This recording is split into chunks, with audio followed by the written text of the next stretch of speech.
sa Kababayan Today. Ako po si G. Tanji. We are live in Los Angeles. So unfortunately, if you are watching us in Hawaii or nationwide, unfortunately, we can't take your calls. But if you're in Los Angeles, make sure you give us a call at 1-800-553-5724. We have Allison Aquino Silva here and attorney Richard Loew from Aquino and Loew, and they are here to answer your immigration questions. Umpisahan na natin. We have Elizabeth with us from Tustin with her question. Elizabeth, nandiyan ka ba? Yes, ma'am. How are you? Okay naman ako. Ikaw? Mabuti po. O sige, ano po yung tanong ninyo ngayong hapon na ito? Ang tanong ko po ay, gusto ko pong petitionin yung mother ko pero hindi pa ako American citizen. So green card holder ka? Yes, ma'am. Okay. Ang tanong nyo po? Hello? Hello po. Ang tanong ko po ay gusto kong petitionin yung mother ko pero hindi ako American citizen pero green card holder ako. Okay, so you're asking what that process is like? Mm-hmm. Okay, so Elizabeth wants to petition her mom, but she only has a green card at the moment. Can she do this?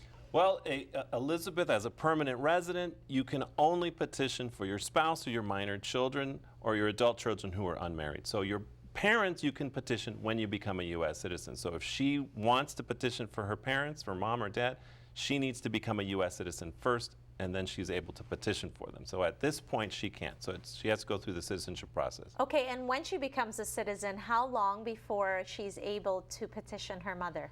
Well, U.S. citizens petitioning for their parents, those are immediate relatives. So that's basically just the processing time, taking about, from start to finish, about a year and a half to complete the whole process before she's here. Okay, wonderful. Kasama naman natin si Francis from North Hills. Francis, are you there? Yes, hi G. Hi, how are you? What is your question this afternoon? Yes, question. So I just recently applied for removal of my conditional status for my permanent resident. They're shaking their heads, so they know what this is, okay? Go on.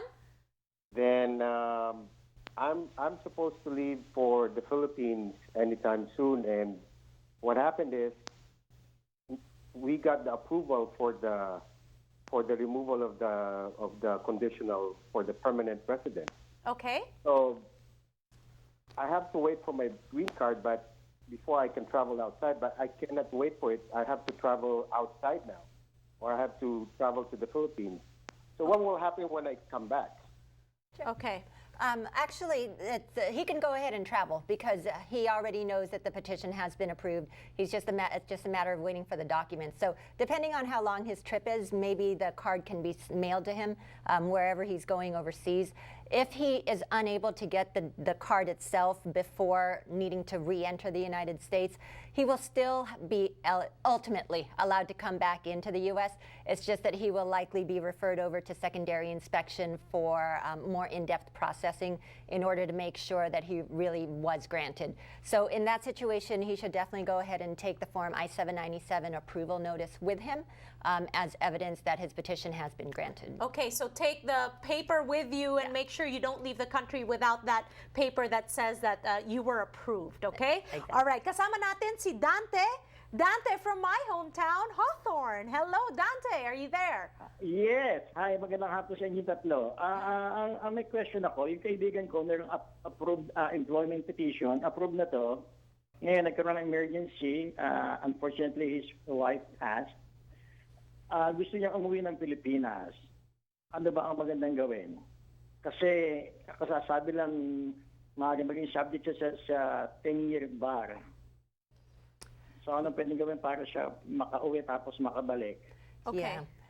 Unfortunately, there may not be anything that he can do immediately in order to go and attend services for the spouse who passed away. Because he does have an employment-based petition that's approved, presumably he's on the waiting list. It depends on where he is on the waiting list as to whether he can move forward with a provisional waiver or not. He does need to be at the top of that waiting list in order to move forward with the provisional waiver. And then if he is at the top of the waiting list, he still needs to process the provisional waiver and then be granted back at the U.S. Embassy. Unfortunately, the advanced parole travel document does not allow him to travel outside the U.S. and come back in. And that's presuming that he's been out of status in the U.S. Unfortunately, even dire situations like the death of a loved one, unfortunately, advanced paroles are not available for that. Okay. All right. Well, that's very unfortunate. But the good news is you can call us. You can call us here if you're in Los Angeles. Our phone number is 1-800-553-5724.